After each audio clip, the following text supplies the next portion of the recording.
Penyebab utama kedinginan di gunung itu nggak melulu soal tenda murahan loh.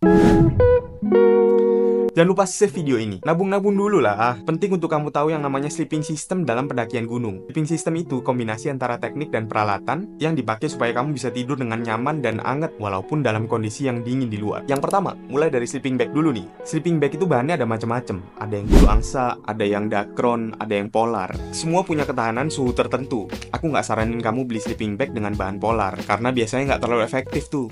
Biarpun paling murah, menurutku akan lebih baik kalau kamu nabung dulu buat beli sleeping bag bulu angsa atau dacron. Ini bakalan jauh lebih nyaman buat kamu tidur. Nah, sleeping bag itu modelnya ada dua. Ada yang rectangular, itu bentuknya persegi panjang. Relatif lebih nyaman karena bentuknya yang lebar, jadi ruang gerak tidurmu itu lebih leluasa. Tapi sistem isolasi panasnya itu nggak seefektif sleeping bag mami. Dan kalau di packing lebih gede. Kalau sleeping bag mami, ya bentuknya itu kayak larva gitu loh.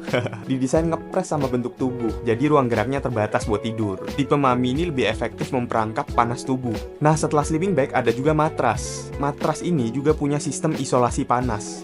Kenapa kok penting? Tanah atau kerikil yang kamu tidurin di gunung itu dingin. Jadi kalau kamu pakai alas yang sembarangan ya kamu bisa kedinginan. Matras ini juga ada banyak jenisnya.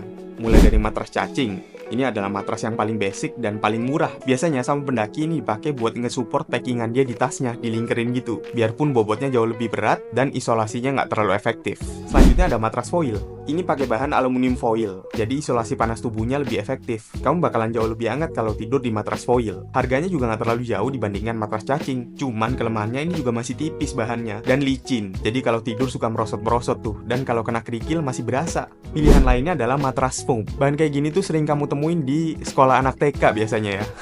Paling affordable dengan kenyamanan tidur yang oke. Bahannya foam, ringan, dan nggak terlalu dingin. Cuman kelemahannya dia makan tempat. Jadi kebanyakan matras foam ini nggak packing di dalam tas, tapi di luar, diikat di belakang biasanya. Nah, yang terakhir ada matras tiup atau sleeping pad. Matras ini harganya paling mahal dibandingkan matras yang lain. Tidur paling empuk di matras ini, paling ringkes dibawanya. Kalau sistem isolasinya, ya tergantung dari harga. Pokoknya makin mahal, makin anget, dan makin ringan aja. Nah, di sleeping system yang terakhir adalah pakaian yang dipakai. Kamu jangan lupa tuh lengkapin semuanya, mulai dari base layer atas bawah, abis itu jaket mid layer, jaket outer, celana panjang, kaos kaki, dan gloves. Kamu bisa ngeliat alat-alat ini secara detail di konten-konten gue yang lain. Kalau semua faktor penting ini udah kamu penuhi, biarpun tendanya murahan pun tidurmu tidak akan mimpi buruk, kawan. Apalagi kalau tendamu mahal.